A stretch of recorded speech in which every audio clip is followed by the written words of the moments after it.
Back to my channel myself Sakshant. आजपासून आपण start करत आहोत crash course related to Rachana Sharir as well as anatomy.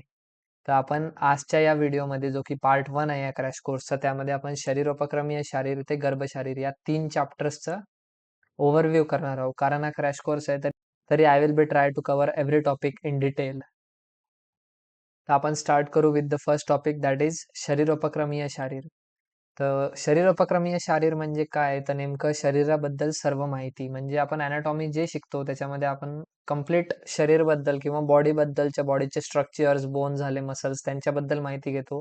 तर आयुर्वेदाच्या पॉईंट ऑफ व्ह्यूने आपण सर्व शरीराबद्दल माहिती म्हणजे त्याच्यामध्ये मर्म, अस्थी, संधी इत्यादी सर्वांची माहिती घेतो. म्हणजे शरीराची उत्पत्ती कशी झाली, त्याची स्थिती किंवा शरीराची निर्मिती कशी झाली, त्याची वृद्धी कशी होते, क्षय काय होतो, याबद्दलचं समग्र माहिती म्हणजे शरीरोपक्रम शारीर. त्याच्यानंतर त्याची शरीराची व्युत्पत्ती बघू तर श्रू या धातूपासून, हा संस्कृतचा टॉपिक आहे. तर श्रू या धातूपासून तयार झालेला असून याचा अर्थ होतो झिजणे. तर शरीराची नेमकी व्याख्या चक्रपाणी दत्तांनी पण तीच सांगितलेली आहे की शिर्यतेतच शरीरम, म्हणजे ज्याची सातत्याने झीज होत राहते, जे प्रत्येक क्षणाला झिजते व शेवटी नाश पावते, त्याला शारीर म्हणतो. शरीर म्हणजे काय, तर शिर्यतेतच शरीरम प्रतिक्षणम शिर्यमानम इति शरीरम. ही एक इम्पॉर्टंट व्याख्या आहे जे तुम्हाला लर्न पाहिजे. त्यानंतर शरीरामध्ये चय, उपचय यासारख्या क्रिया सतत चालू असतात. त्यामुळे काय होतं की शरीराची झीज होते आणि वाढही होते. तर ही झीज शेवटी एंडमध्ये काय बाय प्रोडक्ट निघतं, तर डेथचं. त्याच्यानंतर ही पण एक सुश्रुतांनी सांगितलेली व्याख्या आहे. एव विवर्धित स यद हस्तप्राद ग्रीवा घ्राणन कर्ण नितंबादिभी रंगरूपयत तदा शरीरम इति संज्ञा लभते. या श्लोकामध्ये सुश्रुतांनी सांगितलंय की ज्याला हस्तपाद, जिव्हा, घ्राण, कर्ण, नितंब या इत्यादी गोष्टी आहेत त्याला आपण काय म्हणतो, शारीर म्हणतो. त्याच्यानंतर चरकांची एक इझी व्याख्या आहे. तत्र शरीर नाम चेतना अधिष्ठान भूत पंचमहाभूत विकाराय समुदायात्मकम समयोगवाही. तर पंचमहाभूते जे आपली आहेत व त्यांचे विकार त्या सर्वांच्या समुदायापासून तयार झालेले असून जे चेतना धातू म्हणजेच आत्म्याचे अधिष्ठान आहे. तर यांनी काय सांगितलंय, जे पंचमहाभूत आहे प्लस चेतना धातू यांच्यापासून काय झालेलं आहे, शरीराची निर्मिती झाली आहे, त्यांना शरीर म्हणतात. त्याच्यानंतर सुश्रुतांनी आणखी एक वाक्य सांगितलं आहे की दोष धातू मला मूलम हे शरीरम. तर 3 दोष, 7 धातू आणि 3 मल यांचा मिळून शरीराची निर्मिती आहे, त्याला शरीर असे म्हणतात.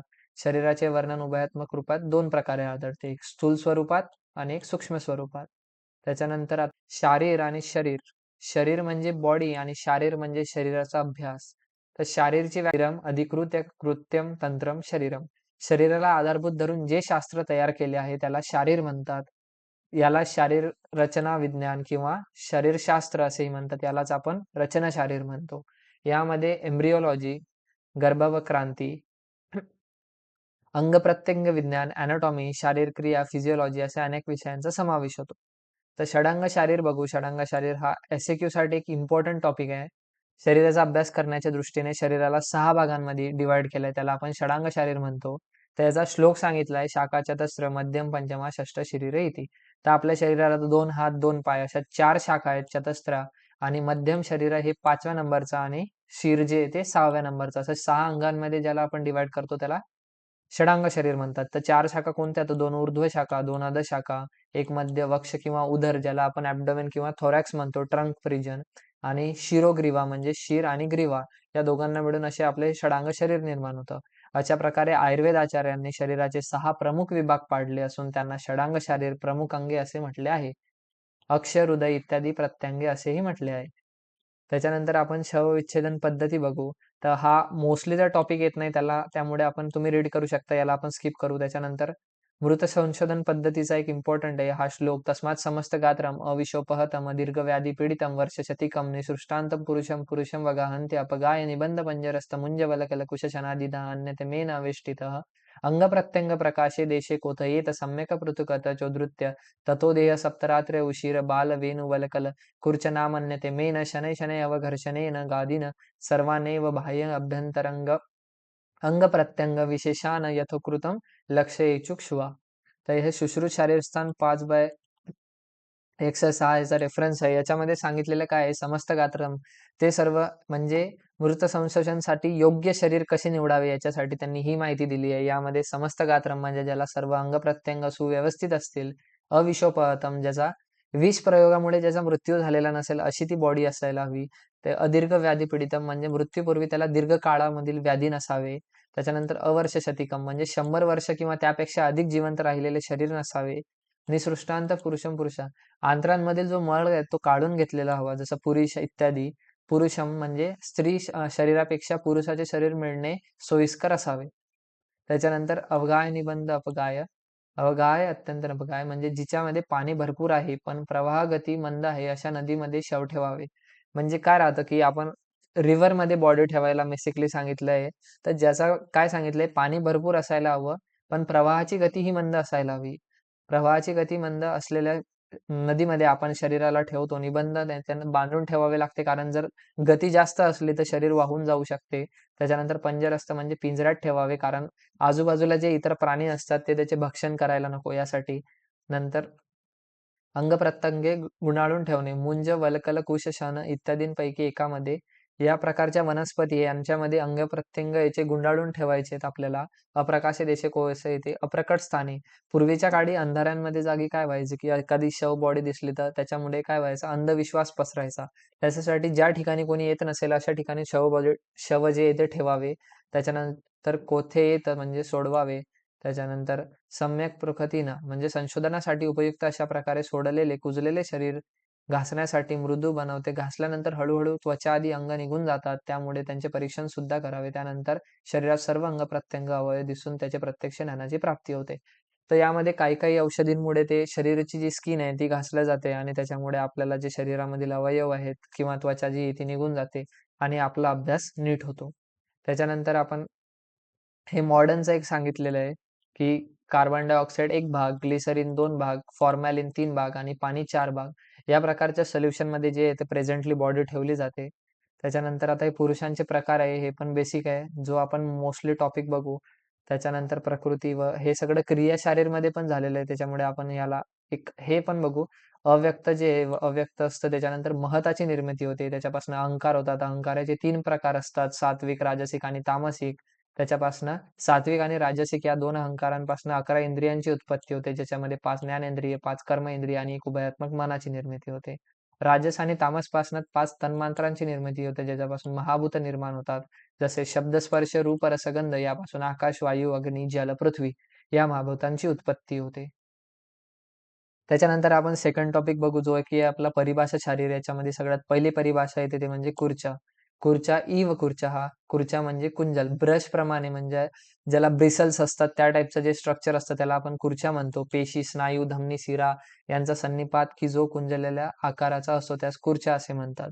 त्याची आणखी एक डेफिनेशन आहे, षटकुर्चा ते हस्तपाद ग्रीवा मेढ्रेषु हस्तयोदो पादयोदो ग्रीवा मेढ्रे व एक त्याच्यामध्ये काय सांगितलंय की शरीरामध्ये एकूण 6 खुर्च्या आहेत. एमसीक्यू साठी हा क्वेश्चन येऊ शकतो किंवा एसक्यू साठी पण 2-3 परिभाषा येतात. त्यापैकी 6 कुठे कुठे येतात, हातामध्ये 2 खुर्च्या आहेत, पायामध्ये 2 आहेत, एक ग्रीवेमध्ये आणि एक मेढ्र म्हणजे पेनिस ठिकाणी आहे. त्याच्यामध्ये आपण बघतो की खुर्च्या म्हणजे कुंजला ब्रस्ट, जे ब्रस्ट लाईक स्ट्रक्चर असतं ते.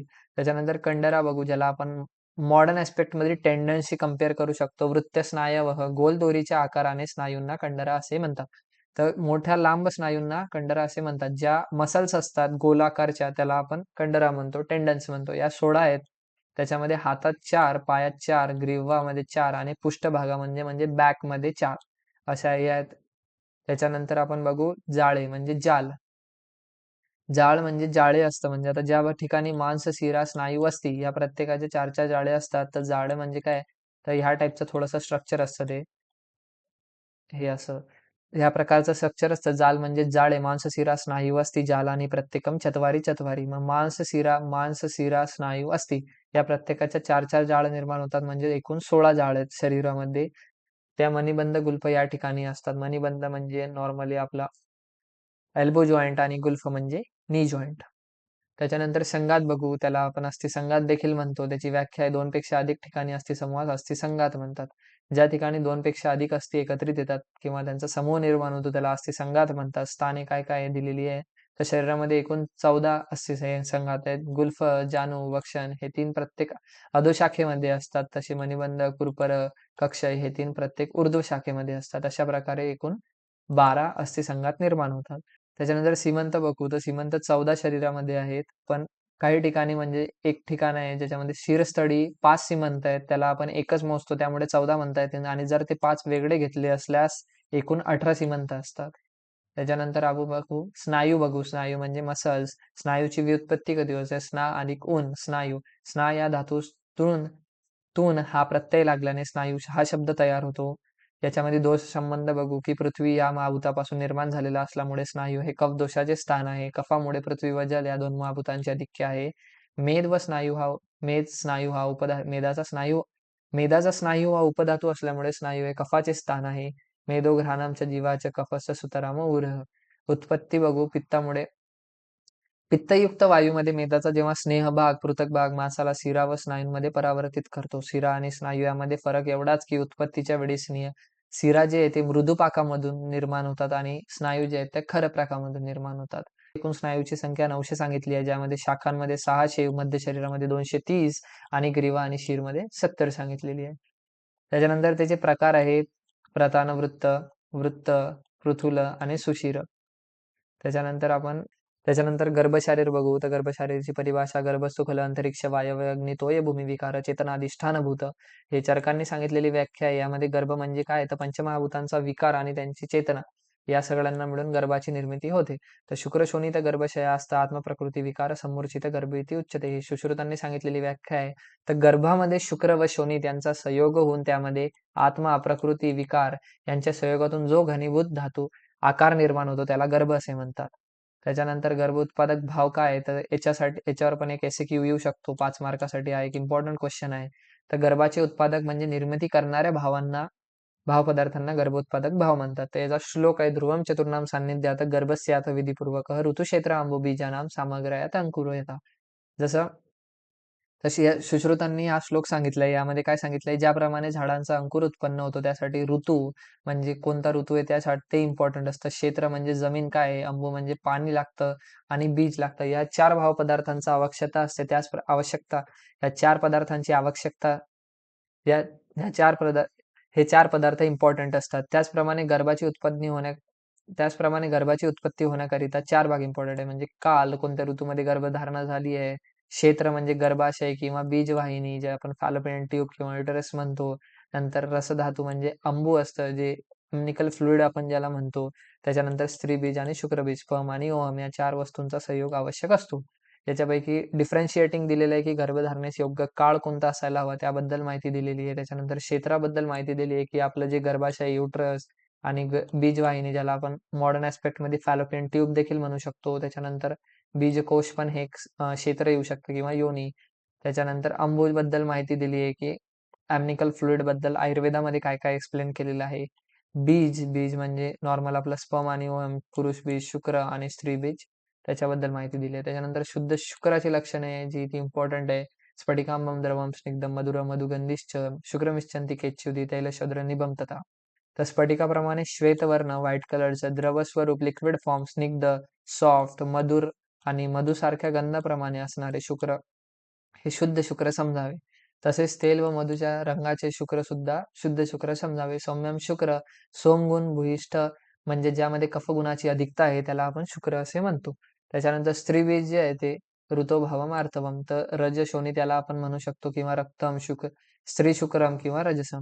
या अरुण दत्तांची व्याख्या आहे. त्याच्यानंतर श्रीमध्ये दरमहा ऋतुकाळात जे आपण मेन्स्ट्रुअल सायकल मध्ये बघतो ओम रिलीज होतो त्याच्याबद्दल आयुर्वेदामध्ये काय इम्पॉर्टंट आहे ते आहे. त्याच्यानंतर शुद्ध आर्तवांची लक्षणे दिलेली आहे. हा पण एक इम्पॉर्टंट श्लोक आहे. शशाश्रुग प्रतिमम शशाश्रुग प्रतिमम यत्तु यद्वा लाक्षारसुपमम तदा आर्तवम प्रशसंती यद्वसनो विरज्जायन्ते. म्हणजे ज्याचा रंग शशाच्या प्रमाणे रक्ताप्रमाणे किंवा लाक्षाप्रमाणे लाल असून त्या कापडावर डाग पाडत नाही ते आर्तव शोणित म्हणजेच आर्तव बहिपुष्प मेन्स्ट्रुअल ब्लड शुद्ध असते. त्याच्यानंतर वर्णन केलेले आहे आणि त्याचे प्रमाण काय सांगितले तर 10 अंश किंवा 2 ते 10 अंश पर्यंत. त्याच्यानंतर हा LAQ साठी एक इम्पॉर्टंट क्वेश्चन आहे. तर LAQ साठी इम्पॉर्टंट क्वेश्चन आहे द शुक्र व शनी त्यांचा संयोग झाल्यानंतर सर्वांग संपूर्ण बालक तयार होईपर्यंत मासानुमास वृत्तर्थ होते. तर जे मंथ वाईज डेव्हलपमेंट आहे ते याच्यामध्ये सांगितलेली आहे. तर मंथ वाईज डेव्हलपमेंट किंवा याच्यावरती LAQ होतो की मासिक वृद्धी एक्सप्लेन करा. तर प्रथम मासामध्ये काय सांगितलंय प्रथम मासे कललम जे आहे ते तर जो पहिल्या मासमध्ये असतो तो शुक्र आणि शोईद यांचा संयोग होऊन एक मासाचा गोळ्याप्रमाणे जे स्ट्रक्चर आहे ते फॉर्म होतं, त्याला आपण प्रथम महिन्यामध्ये कलल म्हणतो. त्याच्यानंतर द्वितीय मासमध्ये काय आहे, ज्योतिष शीतोष्मनील अभिप्रपंचमाना नामाभूता संघातो घनसंजायते यदि पिंड पुमान स्त्रीचेती पेशी नपुंसक ऊर्ध्व इति. दुसऱ्या महिन्यात कफ पित्त वायू या तीन दोषांच्या संयोगामुळे परिपक्व झालेला गर्भ हा घन होतो आणि त्याला एक आकार प्राप्त होतो. या आकाराप्रमाणे जर पिंडीसारखा जर आकार असल्यास वर्तुळाकार म्हणजेच गोल जर स्ट्रक्चर असेल तर त्याला पुरुष असतो. नंतर पेशीसारखं जे थोडंसं असं लांबट स्ट्रक्चर असतं त्याला जर आकार प्राप्त झाला तर स्त्री असतं. आणि अबूर्द म्हणजे अर्धगोलाकार म्हणजे हाफ सेमी सर्कल टाइप जर स्ट्रक्चर असेल तर त्याला आपण नपुंसक गर्भ म्हणतो. द्वितीय मास बघू तर द्वितीय हस्तपाद शीर्षा पंचपिंडिका निर्वंती अंग प्रत्यंग विभागश्च सुष्व भवंती. तर तृतीय महिन्यामध्ये 5 पिंड निर्माण होतात, म्हणजे जे आपलं शिर आहे, 2 हस्त आणि 2 पाद या 5 पिंडिकांचे विभाजन होते. त्याच्यानंतर अंग प्रत्यंग आहे त्यांची विभागणी सुरू होते सूक्ष्म स्वरूपामध्ये. त्याच्यानंतर चतुर्थ मास सर्वांग विभाग प्रव्यक्ततो भवती. तर चौथ्या महिन्यामध्ये सर्वांग अंग प्रत्यंग ते पहिल्यापेक्षा अधिक स्पष्ट होतात. गर्भाचे हृदय व्यक्त होते त्यामुळे चेतना धातू अभिव्यक्त होतो. याच महिन्यामध्ये दौवृदिनी ही येते. याच्या दौवृदिनीवरती स्पेशल एक एमसीक्यू येऊ शकतो. तर काय होतं की जेव्हा हृदय स्पष्ट होतं तेव्हा जी गर्भ आहे तो 2 हृदयाचा होतो, म्हणजे आईचे शरीर एक आईचा हृदय आणि एक गर्भाचा हृदय असे त्याला दौवृदिनी ही स्थिती म्हटलेली आहे. त्यामध्ये त्याच्यानंतर 5वा मास जे पंचमी मासे प्रतिबुद्धींतर भवती. 5व्या महिन्यात गर्भाची मन पूर्वीपेक्षा अधिक प्रवृद्ध होतात. मनास जाणीव उत्पन्न होते. मांस व रक्त यांचे पचन पूर्वीपेक्षा चांगले होऊन वाढ अधिक होते. त्याच्यानंतर आंत्रामध्ये मल जमा होतो, यकृत निर्माण होते, म्हणजेच नॉर्मली लिव्हर निर्माण होते, गर्भाचे चलचलन जोराने होते, गर्भहृदय स्पंदने ऐकू येतात. फिटल हार्ट साऊंड्स जे ते या महिन्यामध्ये ऐकू येतात. गर्भाचे जे हृदय आहे ते चौथ्या महिन्यात जरी व्यक्त होत असलं तरी त्यांचे जे स्पंदन आहेत किंवा हार्ट साऊंड आहे तो 5व्या महिन्यामध्ये नॉर्मली ऐकू येतो. त्याच्यानंतर षष्ठ मास षष्ठे बुद्धी ही व्याख्या सांगितली आहे. तर 6व्या महिन्यामध्ये गर्भाचे बल, वर्ण इत्यादी महिन्यापेक्षा अधिक वृद्ध होते. त्याच्यानंतर सप्तमे मासे प्रत्यंग सप्तमे सर्वांग प्रत्यंग प्रव्यक्त तर 7व्या महिन्यामध्ये जे अंग प्रत्यंग आहे ते अधिक स्पष्ट होतात. ते सर्वांग अंग प्रत्यंग विभागणी परिपूर्ण होते व गर्भामध्ये सर्व भाग उत्पन्न होतात. त्याच्यानंतर अष्टमे अस्थिरी भवती ओज. आता 8व्या महिन्यामध्ये जो गर्भामध्ये ओज असतो तो अस्थिर स्वरूपाचा असतो. ते रसरक्त संवाहिन्याद्वारे मातेच्या शरीरातून गर्भाकडे तसेच गर्भाकडून मातेकडे जाते. अस्थिर स्वरूपात म्हणजे ते बायडायरेक्शनल होऊन जातं, म्हणजे कधी मदर टू फिटस जातं आणि कधी फिटस टू मदर येतं. त्याच्यानंतर 9वा महिना जो येते नवमे दशमे एकादशे द्वादश नाम्यान्यते तस्मिन जायते अथो अन्यथा विकारी भवती. 9व्या महिन्यामध्ये जो गर्भ असतो तो अंग प्रत्यंग परिपक्व होतात. त्यानंतर होणारी प्रसूती ही विकारयुक्त असते. त्याच्यानंतर आपण अपरा आहे प्लॅसेंटा बद्दल माहिती बघू. तर गृहीतगर्भनाव हा एक इम्पॉर्टंट श्लोक आहे अपराचा. त्याच्यानंतर प्लॅसेंटा बद्दल माहिती दिलेली आहे की स्त्रीबीज फलित झाल्यानंतर सुमारे 1 आठवड्यात ते गर्भाशयात येऊन रुजते, वाढते. त्यामध्ये अंतकोश समूहासह गर्भाची वृद्धी होते. म्हणजे गर्भाचे जे ते कम्प्लीट न्यूट्रिशनल व्हॅल्यू प्रोव्हाइड करायसाठी प्लॅसेंटा इम्पॉर्टंट असतो. त्याच्यानंतर गर्भपरिघाच्या बाह्यस्तर अधिक वृत्तिंगत होऊन 12व्या आठवड्यापर्यंत अपरेची निर्मिती होते. 12 आठवडे म्हणजे जवळपास आपले 3 महिने. 3ऱ्या महिन्यामध्ये कंप्लीट अपरा निर्माण होतो. त्याच्यानंतर अपरेचे कार्य काय तर गर्भाचे पोषण, गर्भश्वसन, गर्भमल उत्सर्जन, रोगप्रतिकार शक्ती, मातेच्या स्तनांची वृद्धी करणे, मातेच्या रक्तगत विषापासून व जीवाणूपासून गर्भाची रक्षा करणे. पार्ट 1 मध्ये आपण 3 चॅप्टर्स कव्हर केले. यानंतर पार्ट 2 मध्ये आपण पुढचे 3 चॅप्टर्स कव्हर करू. होप सो हा व्हिडिओ तुम्हाला आवडला असेल. या क्रॅश कोर्समध्ये आपण कंप्लीट रचना शारीर कंप्लीट करणार आहोत. Thank you for watching this video. Thank you so much.